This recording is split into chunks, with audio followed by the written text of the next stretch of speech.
I've been a truck driver for over 25 years. I've crossed nearly every state in the US, driving through the night, under thunderstorms, in complete silence. The road is my life. But what happened to me one night in September of 1994, along a lonely stretch between Brookside Hollow and Old Ridge Pass, that's something I could never forget. I thought I had seen it all. Robberies, crashes, strange people loitering at rest stops in the middle of the night. But what I lived through that night still gives me chills every time I close my eyes. And the worst part is that I wasn't alone. It was around 1:30 in the morning. I'd been driving non-stop for more than 12 hours and needed to take my mandatory rest break. I found a clearing by the side of the road, wide enough to park without risk. I turned off the engine, logged the time in my journal, and made a quick sandwich with what I had in the cooler. As I ate, I saw in the rearview mirror that a vehicle was approaching from behind. I didn't feel any particular alarm. I figured maybe another trucker needed help or was just looking for a place to stop. But the car pulled up way too close, uncomfortably close. Its headlights stayed on, flooding the back of my trailer with light. And then I saw it. A figure got out of the car. He was tall, skinny, wearing a long, filthy white coat that reached his ankles. He walked slowly, without rush, hands in his pockets, head down. I watched him through the side mirror. He walked up to the trailer and started pressing both hands against the metal, like he was trying to feel something through it. It was strange. Too strange. I unlocked the safety box under my seat, took out my pistol, clicked the safety on, and tucked it into my waistband. Then I climbed out of the cab. I approached with my flashlight in hand. When I was about 10 paces from him, I aimed and shouted, "Hey, what are you doing over there?" He froze. Then he turned his head toward me very slowly and smiled. A crooked, unsettling smile, like he was savoring the fact that I was watching him. He didn't say a word, just started walking toward me, locking eyes with mine. He didn't seem armed, but something about his expression chilled my blood. I stepped back, never looking away, climbed back into the truck, slammed the door shut and locked it. He came right up to the driver's side window, just stood there staring at me, that filthy grin frozen on his face. He didn't do anything else. That's when I heard movement on the step on the other side. I turned, and there she was, a woman pressed up against the passenger window. Her breath fogged the glass. Her face was twisted, eyes opened far too wide, mouth contorted into something like a mocking sneer. I froze. If stories like this get your heart racing, subscribe and hit the bell. And tell me in the comments, what's the scariest thing you've ever experienced? Because what happened that night was only the beginning. I don't remember how long I stayed frozen in the cab, heart pounding like I'd just run a marathon. When I finally got the courage to look toward the passenger side again, the woman was gone. Only the fog on the window remained, proof it hadn't been my imagination. I leaned forward, tried to start the engine, but my hands were shaking. The man was no longer by the door. I checked the mirrors, flipped on the high beams, but the darkness swallowed everything. No sign of the car, no sign of them. I finally managed to get the truck going and drove non-stop until I saw the lights of a small rest stop near Mill Creek, a place I'd been to on other routes. I parked next to 2 other rigs, like I was seeking safety in numbers. I didn't get out. I just shut off the engine, reclined my seat and closed my eyes. The hum of the engine still echoed in my ears even though it was off. I didn't sleep well. Every tiny noise startled me awake. A knock, a creak, the squeal of an old door. Nothing unusual, but that night, everything felt threatening. By 5 in the morning, I decided to move on. The sun hadn't risen yet, but I couldn't stay there. Days went by without incident, until one night near St. Gregory's Cross, I pulled over again. Exhaustion was catching up to me. The place was a desolate rest stop with a small shuttered store and a public restroom. I'd slept there before. Not the safest spot, but at that moment, I just needed to shut everything down. I climbed into the sleeper behind the cab, using my jacket as a blanket. The wind blew gently, and I could hear crickets in the distance. But in the middle of that sound, something different woke me. A click, then another. The sound of the door handle being jiggled. I stayed still. I didn't know if I should react or pretend to be asleep. I reached under the mattress for the baseball bat I always kept there. I never liked guns, but a solid piece of wood could scare off anyone. I held my breath. The sound stopped. Then I heard footsteps walking away. I sat up slowly, parted the curtain carefully, and saw a silhouette walking toward the restroom. Every instinct told me to drive off, but curiosity got the better of me. I climbed down from the truck with the bat in hand and walked slowly. The restroom light was on, but it flickered. I leaned against the outer wall, breathing through my mouth. Inside, I heard something drop, like a box or a person collapsing. I stepped in. There were 3 stalls, all doors closed. I crouched down, no feet visible. I opened the first stall, empty, then the second, also empty. As I approached the third, I heard a whisper behind me. I turned with the bat raised. No one was there. I stood frozen for a few seconds inside that bathroom, bat still held high, sweat dripping down my spine. The silence was so thick I could hear my own shaky breathing. The lights flickered erratically, throwing twisted shadows on the walls. I finished opening the third door, empty, like the whole thing had been in my head, but I knew it hadn't. I left the bathroom quickly, scanning the area. The parking lot was still empty, no sign of the figure I had seen. I climbed into the cab, locked everything, and took off without hesitation. It didn't matter how many hours I had driven. I wasn't closing my eyes in that place again. Something was off. That figure, those sneaky movements, the sounds. It wasn't a coincidence. It wasn't petty theft or pranksters. Someone or something was playing with me, and they knew exactly how to do it. A few days later, when things seemed to quiet down, I took a different route, further south, toward Pleasant Valley. It was one of those endless highways with no gas stations, no nearby towns, just a straight line and darkness. I drove with the radio on, trying to stay sharp. It was past 11 at night when I saw them, headlights in my rearview mirror. At first I didn't think much of it. It's common for other vehicles to be on the same stretch. But minutes passed, and the lights didn't fade. They didn't get closer either. They just hovered at the exact same distance, too close for comfort, and the high beams were pointed straight into my mirrors. I slowed down, expecting the car to pass me, but it didn't. It got worse. It slowed down too, as if it knew I was waiting for that moment.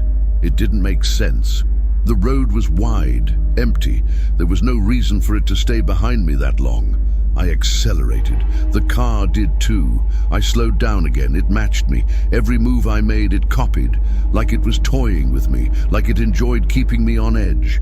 My mind started replaying everything. What if it was the same car I'd seen weeks ago? What if it was the man in the white coat?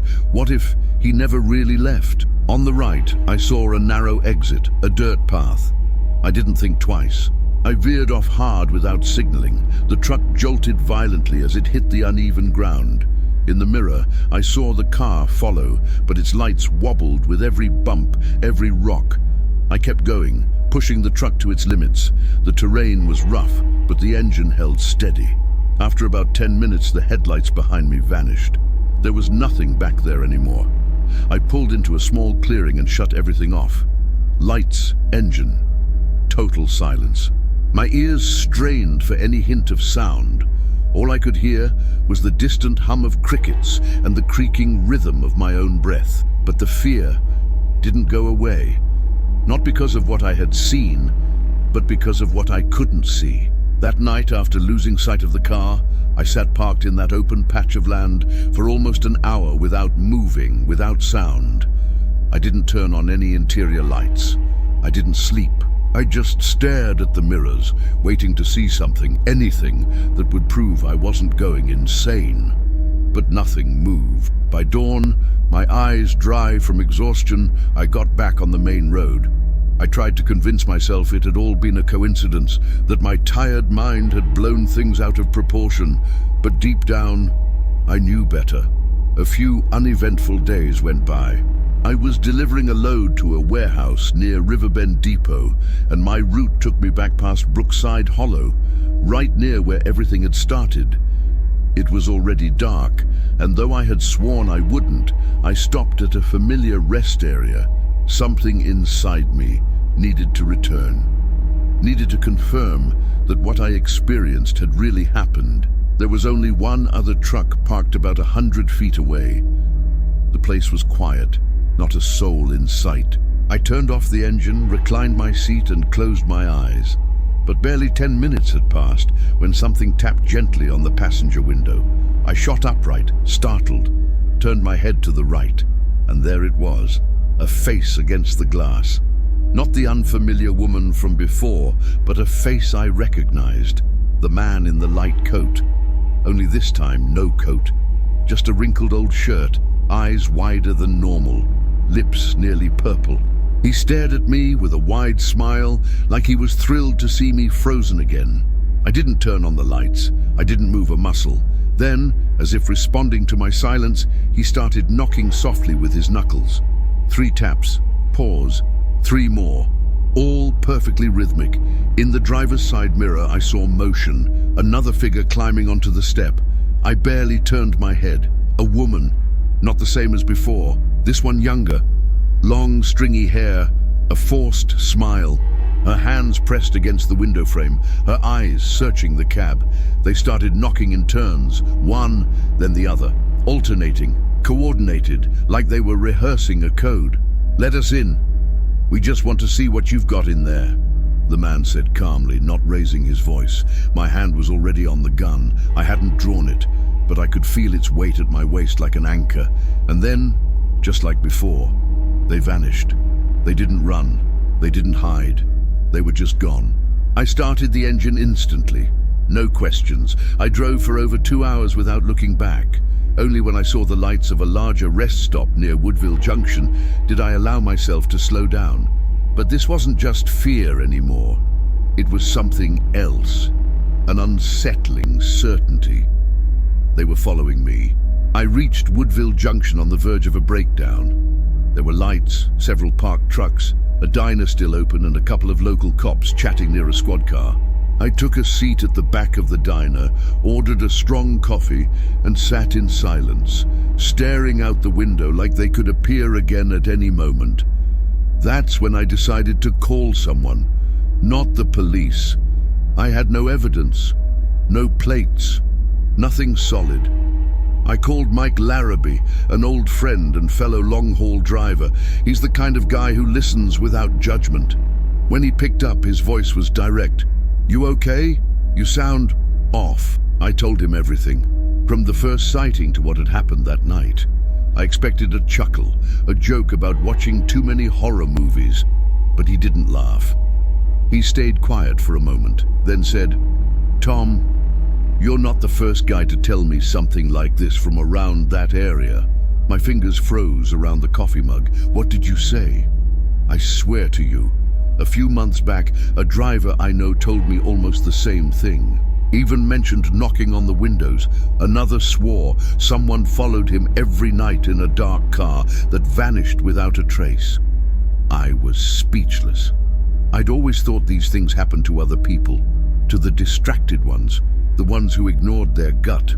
But now it was clear, something else was going on along those roads, and the worst part, no one talked about it. Mike suggested I switch up my routes for a while. Avoid the stretch between Brookside, Old Ridge Pass, and the winding back roads around the hills. I agreed, though I knew I'd eventually have to go back. We don't always get to choose where we drive. From that night on, I changed my habits. I never stopped at isolated pull-offs again. I'd push a little further and park where there were other trucks, lights, movement. Even the sound of a TV from another cab gave me comfort. Silence. I couldn't take it anymore. And if you're watching this and you drive late at night, tap the yellow lamp icon and stick around. Because sometimes sharing these stories isn't just for entertainment. It's a warning. For weeks, I didn't see them again. No cars trailing me, no faces at the window, nothing. I started to believe maybe I had imagined it all, that exhaustion had tricked my mind. But something inside me wouldn't relax. Every time I glanced at a rearview mirror, every time I stepped out to check the tires, I felt it, that pressure in my chest, that silent alarm that I wasn't alone, and the worst part was yet to come. Nearly 2 months passed without anything strange. 2 months of uneventful routes, no headlights in the mirror, no figures getting too close. But that calm felt more disturbing than any sighting, because I knew, with the kind of certainty you feel deep in your bones, that it wasn't over. They were just waiting for the right moment. It was late November, the cold season well underway. I was hauling a load of auto parts from Wind Creek Heights to the repair yards in Rosefield. It was a long drive, but direct, and I had planned to go overnight to avoid morning traffic. Everything was fine until I saw a sedan stopped at the side of the road, hazard lights blinking, hood open. It was a remote stretch, no towns within a dozen miles. My first instinct was to keep driving. I didn't want trouble, but my conscience pulled at me. If I were stranded out there, freezing in the dark, I'd hope someone would stop. So I slowed down, left the engine running and the high beams on. I climbed out with my flashlight in hand and walked cautiously toward the car. "You okay?" I asked. The guy looked up. He was leaning over the engine, but he wasn't doing anything, just holding something in his hands, something metal. He didn't answer, just stared at me. His face wasn't unfamiliar, but I couldn't place it immediately. Dark hair, scruffy beard, dull, lifeless eyes, like nobody was home behind them. I stepped a little closer. That's when I saw what he was holding. A lug wrench, not like a mechanic. He gripped it like a weapon. I took a step back. "You need help or what?" That's all I managed to say before he lunged at me. I don't know how I reacted so fast. Maybe it was years of experience in risky areas. Maybe it was raw fear. I ran back toward the truck. I heard his footsteps behind me, fast, erratic. I felt him nearly grab me just as my hand closed around the door handle. I threw myself inside, slammed the door, locked everything. He hit the door with the wrench, shouting something I couldn't understand. His words were a violent whisper, like another language. The pounding shook the door. I fired up the engine and took off. The tires skidded on the gravel before gripping the pavement. I left him behind, lost in a cloud of dust and the roar of the exhaust. I didn't check the mirrors. I didn't want to see him standing there, knowing he had caught up once and could do it again. That night, I slept with the gun on my lap. For the first time, I wished I never had to get back on the road again, but sometimes we don't get to choose. After the attack with the wrench, I decided to take a break from the road. I told the company I needed time off, faked a medical excuse, and locked myself in at home. I didn't take calls. I didn't turn on the TV. My sleep was broken, restless. Every noise outside made me jump. Every passing engine had me checking the windows. But work doesn't wait, and an independent driver like me can't afford too many breaks. In early December, I took a new route heading to South Vale Crossing. I told myself this area wasn't connected. Different state, different road, different cargo. I repeated it like a mantra. The night was clear, the sky open, full of stars, and the radio played old ballads that helped keep me focused. I was driving calmly until I saw what I least expected. High beams in my mirror, distant at first, then closer and closer, until they were right behind me again, just like on the dirt road. I tightened my grip on the wheel, tried to stay calm. Maybe it was just an impatient driver. I slowed down so they'd pass. They didn't. I sped up. Same result, they stayed right behind me. I slowed down again, looking for a pattern, some different reaction. Nothing. Every move I made was mimicked. Same rhythm. Like it wasn't just any car, like it knew me. My heart pounded like a war drum. The headlights behind me stayed locked in place, bold, unrelenting, and then it happened. The car rammed into me. A hard, jarring hit to the rear of the trailer. It was real. The impact shook my body, the vibration jolting up through the steering wheel. I gripped it tight, trying not to lose control. "What the hell?" I shouted, though no one could hear me. The car rammed me again, harder this time. The trailer swayed slightly, just enough for the rear wheels to slip a few inches. We were on a slight curve, which made it even more dangerous. I couldn't brake, I couldn't stop. All I could do was keep going. I thought about veering off, looking for a gas station, a rest stop, anything. But there was nothing. Just asphalt and darkness. A third hit shoved me toward the shoulder. The trailer shuddered. I fought to regain control, but the rear tires had lost their grip. I skidded off the road and dropped into a shallow ditch where the truck finally came to a halt. Dazed, I climbed out with difficulty. The car was gone. Only the dents in the back of the trailer and the churned-up earth where I'd left the road remained. I called emergency services and reported what happened. It took an hour for the police to arrive. They searched but found no vehicle, no sign.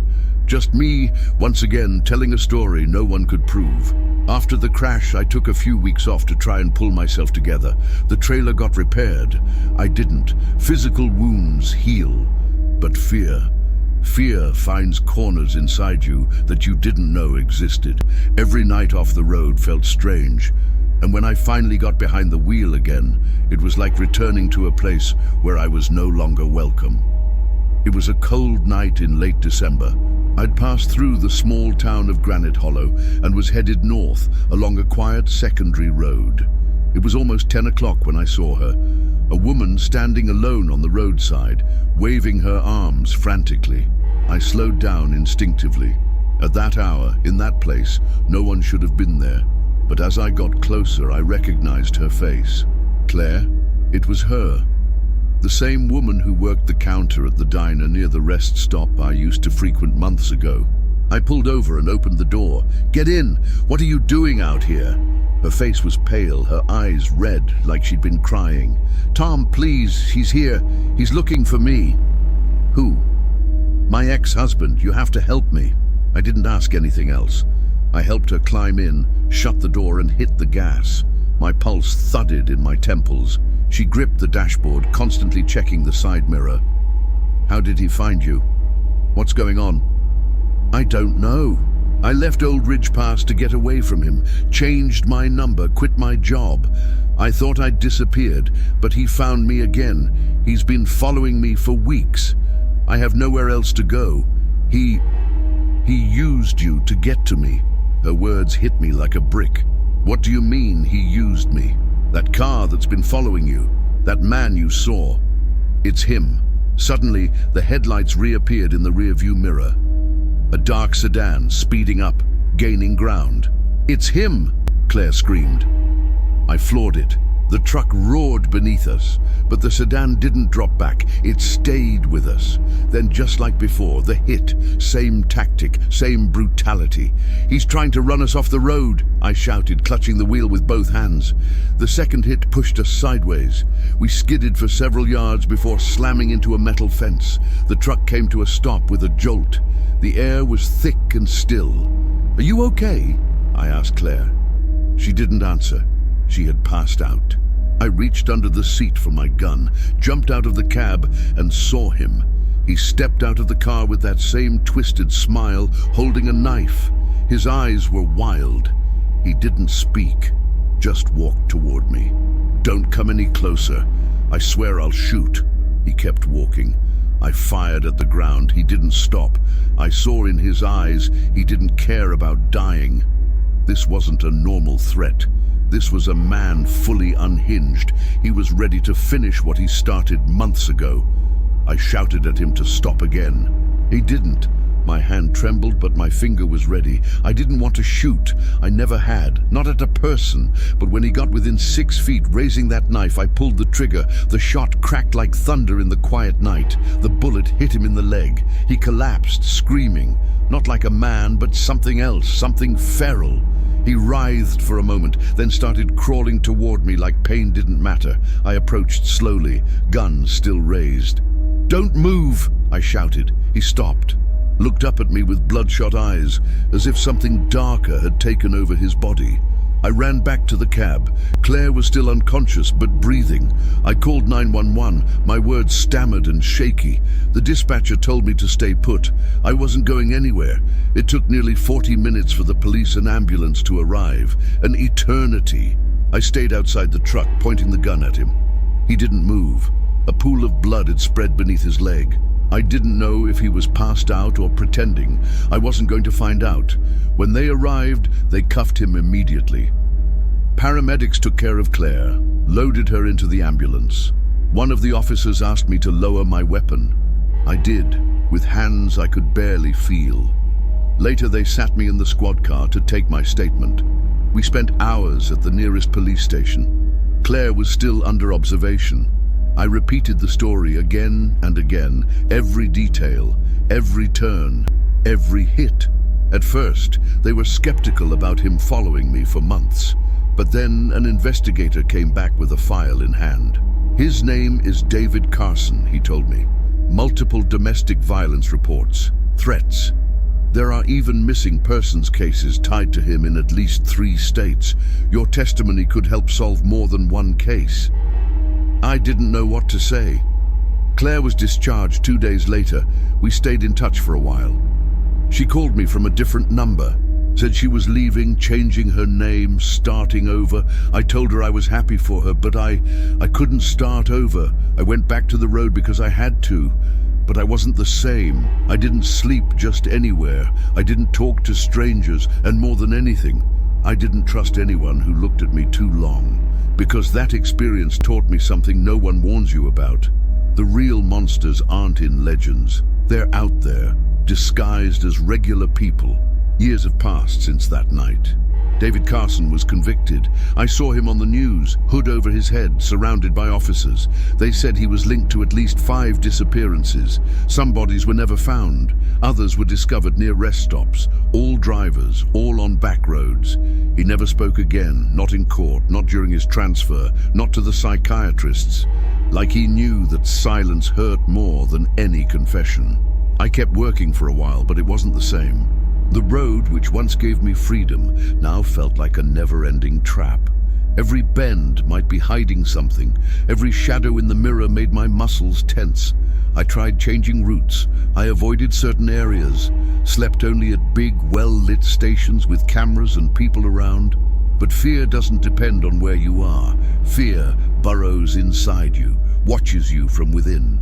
One early morning, parked at a rest area near Cold Creek Summit, I stepped out to check the tires. When I returned to the cab, there was a note tucked under the wiper. It wasn't typed. Big, jagged letters written by hand. "You got lucky this time, but it won't always be like that." I read it 3 times, looked around. No one. Just other trucks, quiet in the dark. I climbed back in, shoved the note into my jacket's inner pocket, and drove.